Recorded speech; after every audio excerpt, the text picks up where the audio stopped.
तो बच्चों good afternoon. स्वागत है आपका काफ़ी दिनों के बाद BMEE की क्लासेस में। बच्चों की जैसा कि आपको पता है कि हमारी ये जो क्लासेस है वो क्या है बच्चों, BMEE यानी basic mechanical and electrical engineering plus basic mechanical and civil engineering में पढ़ने वाले द्वितीय सेमेस्टर में जो छात्र हैं, जो पॉलिटेक्निक में आप पढ़ाई कर रहे हैं, खास करके जो सिविल के स्टूडेंट हैं और जो हमारे इलेक्ट्रिकल के प्रथम वर्ष और सेकंड सेमेस्टर के स्टूडेंट हैं, उनके लिए ये क्लासेस महत्वपूर्ण है। बच्चों आपको जैसा पता है कि आपका जो है इस बार पेपर क्या होगा, ऑब्जेक्टिव होगा, तो उस हिसाब से आपको जो है क्वेश्चनों की प्रैक्टिस कराई जा रही है। तो उस प्रैक्टिस के सेशन में हमने एक फिलिंग द ब्लैंक्स को आज लिया हुआ है और उसी के बारे में हम आपको क्या कर रहे हैं, बता रहे हैं। तो क्लासेस को बच्चों शुरू करते हैं। बच्चों जैसा कि हम आपको बता रहे थे, तो उसी के अनुसार हमने क्या किया है, एक ऑब्जेक्टिव क्वेश्चनों को कराने का प्रयास किया है।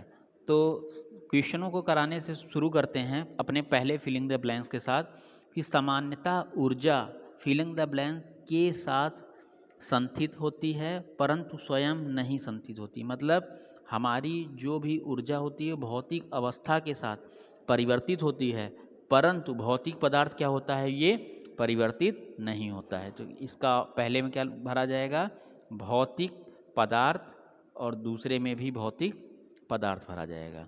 ठीक है, आगे हम बढ़ते हैं। आगे क्वेश्चनों को करने के लिए हम बढ़ते हैं। बच्चों देखो क्या दे रहा है, कार्य करने की ऊर्जा कहलाती। कार्य करने की हमारी क्या होती है बच्चों, जो क्षमता होती है वो क्या कहलाती है, ऊर्जा कहलाती है। कार्य करने की क्षमता क्या कहलाती है, ऊर्जा कहलाती है। आगे बढ़ते हैं अपने नेक्स्ट क्वेश्चन की तरफ कि ऊर्जा प्रदान करने की दर कहलाती है। हमारा जो ऊर्जा प्रदान करना यानी जो हम वर्क करते हैं उसकी दर क्या कहलाती है बच्चों, हमारी पावर यानी शक्ति कहलाती है। तो ऊर्जा प्रदान करने की दर क्या कहलाती है, शक्ति कहलाती है। अगले हम चौथे नंबर पे चलते हैं। हम बात करते हैं कि किसी भी शक्ति प्लांट में अनुपयोगी ऊर्जा को किस में बदला जाता है। किसी भी प्लांट में हम क्या करते हैं बच्चों, जो हमारे पास यूजलेस यानी अनुपयोगी जो ऊर्जा होती है उसको हम किस में परिवर्तित करते हैं बच्चों, उसको हम करते हैं यूजफुल एनर्जी में हम क्या करते हैं, परिवर्तित करते हैं, यानी उपयोगी ऊर्जा में परिवर्तित किया जाता है। इतनी बात समझ में आ गई होगी। आगे चलते हैं और हमारा जो नेक्स्ट क्वेश्चन है क्वेश्चन नंबर 6 कि उपर्युक्त भूमि में से गैस कुएं खालिंग स्थान किलोमीटर तक भेदन करके बनाए जाते हैं।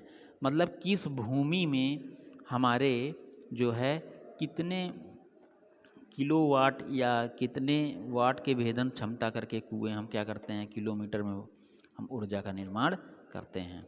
अब हम बात करते हैं अपने क्वेश्चन नंबर तो हाँ सॉरी, इसमें हम आपको ये बताना भूल गए कि अभी तक हमने क्वेश्चन नंबर 5 को नहीं देखा। क्वेश्चन नंबर 5 हम देखते हैं कि शक्ति की विद्युत इकाई क्या होती है। तो शक्ति की इकाई क्या होती है, किलोवाट होती है। क्या होती है शक्ति की इकाई, किलोवाट होती है। ठीक है, इतनी बात समझ में आई। ठीक, अब हम आगे बढ़ते हैं।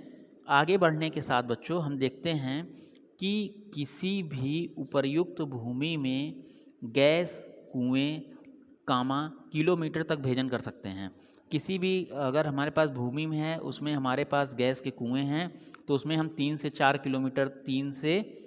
किलोमीटर तक क्या कर सकते हैं बच्चों, हम भेदन कर सकते हैं। इतनी बात समझ में आ गई होगी। आगे हम चलते हैं बच्चों। अगला क्वेश्चन नंबर हमारा 7 है। क्वेश्चन नंबर 7 हमसे पूछता है कि फॉसिल ईंधन की ऊष्मा ऊर्जा को यांत्रिक ऊर्जा में के द्वारा परिवर्तित किया जाता है।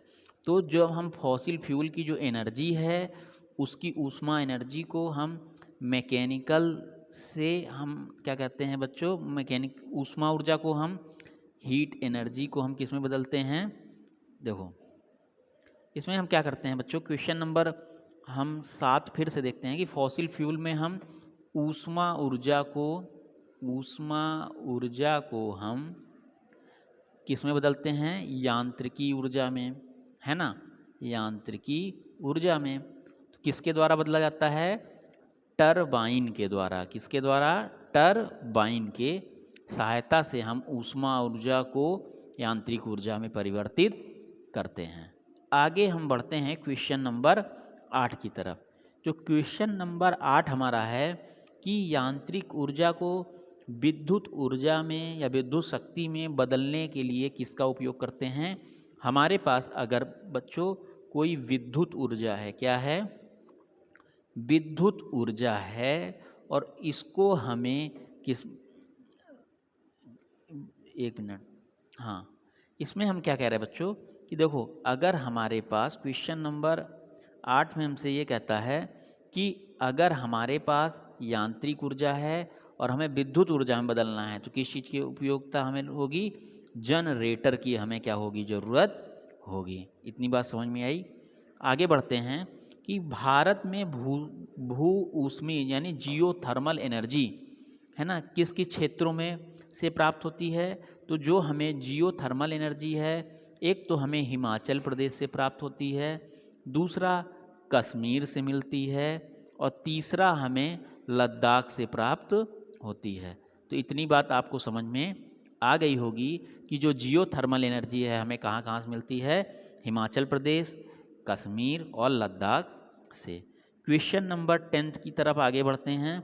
देखते हैं कि पृथ्वी के प्रति वर्ग मीटर क्षेत्रफल पर किलोवाट शक्ति के सूर्य किरणों द्वारा उपलब्ध होता है। पृथ्वी के पर वर्ग मीटर क्षेत्रफल पर जो है हमारा 1 किलोवाट शक्ति के सूर्य किरण क्या होता है? उपलब्ध होता है। अगला क्वेश्चन हम देखते हैं कि किसी भी सोलर ऊर्जा द्वारा शक्ति प्राप्त करने की 2 प्रमुख विधियों को बताइए। देखो, सोलर ऊर्जा में हमने कौन कौन सी विधि लगाई थी? एक तो था हमारा कांच और लेंस की सहायता से, और दूसरा विधि थी हमारी प्रवर्तक लगाकर। क्या लगाकर? परावर्तक लगाकर हम क्या करते हैं? ऊर्जा को प्राप्त कर सकते हैं। अगला हम बात करें अगले क्वेश्चन की, तो अगला क्वेश्चन है हमारा बच्चों क्वेश्चन नंबर 12। क्वेश्चन नंबर 12 ये है कि न्यूक्लियर फिशन के अंतर्गत न्यूट्रॉन की तीव्र गति को के प्रयोग से धीमा किया जाता है। तो हम क्या लगाते हैं? न्यूट्रॉन की गति को धीमा करने के लिए हम मॉडरेटर, किसका? मॉडरेटर का उपयोग कर हम क्या कर सकते हैं? किसी भी न्यूक्लियर फिजन में न्यूट्रॉन की गति को हम क्या करते हैं? कंट्रोल करते हैं। अगला हम देखते हैं question number 13। 2 filling the blanks के सम्मिलित प्रभाव से समुद्र में ज्वार उठते हैं। तो किसके किसके ज्वार उठने के कारण क्या हमने आपको बताया था? सूर्य तथा चंद्रमा। सूर्य तथा चंद्रमा में पारस्परिक गुरुत्वाकर्षण के कारण हमारे समुद्र में क्या उठते हैं? ज्वार और भांटा के केस उत्पन्न होते हैं। अगला हम बात करते हैं क्वेश्चन नंबर 14 की। क्वेश्चन नंबर 14 हमसे बोलता है कि पवन द्वारा क्या दे रहा है? पवन द्वारा ऊर्जा शक्ति प्राप्त करने के लिए उपयोग किया जाता है। तो पवन ऊर्जा द्वारा शक्ति प्रयोग करने के लिए हम क्या करते हैं बच्चों? हमारे पास विंड मील लगाते हैं। क्या लगाते हैं?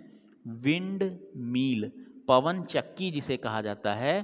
क्या कहते हैं हिंदी में इसे? पवन चक्की का उपयोग करके हम क्या करते हैं बच्चों? पवन द्वारा ऊर्जा को हम क्या करते हैं? प्राप्त कर लेते हैं। इतनी बात समझ में आ गई। चलो बच्चों आगे देखते हैं। आगे देखने में हम देखते हैं कि पानी द्वारा ऊर्जा प्राप्ति में पानी को ऊंचाई से गिराकर में गुजारा जाता है। पानी को हम क्या करते हैं? हमने आपको बताया था कि वाटर प्लांट जो भी हमारे होते हैं, इसमें हम वाटर को हाई हाइट से क्या करते हैं? लगी हुई वाटर टरबाइन यानी जल टरबाइन से गुजार कर फिर उसे हम जनरेटर से कनेक्ट कर कर क्या करते हैं? ऊर्जा को प्राप्त कर लेते हैं। अगला क्वेश्चन हम देखते हैं। क्वेश्चन नंबर हमारा 15 है कि जो है वृक्ष फसलें, झाड़ियाँ और काई आदि के प्रमुख स्रोत हैं। तो जो हमारे पास नेचुरल हैं, जैसा कि वृक्ष हैं, फसलें हैं, झाड़ियाँ हैं, ये हमारा क्या है बच्चों, एक जैव द्रव्य ईंधन के रूप में या जैव ईंधन के रूप में हम क्या करते हैं, इसको उपयोग में ले आते हैं। तो इतनी बात आपको समझ में आ गई होगी। तो बच्चों अगला हमारा जो क्वेश्चन है, क्वेश्चन नंबर 16, इसको देखते हैं कि प्रकाश संश्लेषण, जिसे इंग्लिश में फोटोसिंथेसिस कहा जाता है, क्रिया द्वारा की उत्पत्ति होती है। तो हमारा जो फोटोसिंथेसिस है यानी प्रकाश संश्लेषण है, ये क्या है बच्चों, एक तरह से बायोमास, क्या बोलते हैं बच्चों, बायोमास, या हमारे सोलर ऊर्जा को बनाने की क्या है, एक विधि है। तो इतनी बात आपको समझ में आ गई। चलो आगे बढ़ते हैं अपने लास्ट क्वेश्चन की तरफ। जो लास्ट क्वेश्चन है हमारा, के अपशिष्ट से पारू ईंधन की प्राप्ति होती है। किससे अपशिष्ट से? बायोमास, बायोमास के अपशिष्ट से हमें क्या होती है बच्चों, पारू ऊर्जा की प्राप्ति या पारू ईंधन की प्राप्ति होती है। तो बच्चों आज के इस क्लास में हमने आपको इस चैप्टर यानी पहले नंबर के चैप्टर से संबंधित 16-17 क्वेश्चन करा दिए हैं और इन 16 क्वेश्चनों की आप प्रैक्टिस करते रहिए। इसकी पीडीएफ आपको जल्द से जल्द मिल जाएगी। तो आपसे रिक्वेस्ट है कि आप क्लास को पढ़ते रहिए और नोट्स बनाते रहिए। आज की क्लास के लिए स्टूडेंट धन्यवाद।